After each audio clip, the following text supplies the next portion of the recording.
పాటు మహిళా కండక్టర్ ఉన్నారు. మాట్లాడే ప్రయత్నం చేద్దాం. చెప్పండమ్మా, మనోవేదన కనిపిస్తా ఉంది ప్రభుత్వం పైన. ఎట్లా చూస్తారు? ఏంటి మీ సమస్యలేంటి?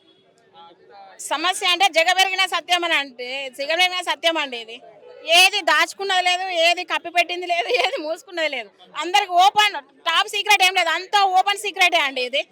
మాకు ఎప్పుడైతే గౌరవనీయులైన ముఖ్యమంత్రి గారు దట్టు తను తెలుగుదేశంలో ఉన్నప్పటి నుండే మాకు స్ఫూర్తిగా, మాకు స్థైర్యంగా, మాకు మోటివేషన్గా ఎప్పుడైతే ప్రగతి భవన్ ముట్టడించినారో 55 రోజుల సమ్మెకాలం అప్పుడు తన ఇంట్లో నుండి ఎవరికి కనపడకుండా వచ్చి ప్రగతి భవన్ ముట్టడించినారు. That first person is best person is CM Revanth Reddy గారు. తనని బట్టే మేము అందరం కూడా ఒక అడుగు ముందుకేసినాము. మా తరపున ఒక యోధుడు వచ్చిండు, మా తరపున ఒక యుద్ధ పేరు మోగించడానికి, మాకు ఒక ఆ, ఆదరించడానికి ఒక బిగ్ టైగర్ గా మాకు కనిపించినాడు. అప్పుడు అదే మేము మోటివేషన్ గా పట్టుకొని ఈ రోజు మేము ఒక అడుగు వేసినాము. సీఎం రేవంత్ రెడ్డి గారు మాతో పాటు మీరు 100 అడుగులు వేస్తారనే నమ్మకంతోనే మేము వచ్చినాము. మా నమ్మకాన్ని వమ్ము చేయడాన్ని ఆశిస్తున్నాము.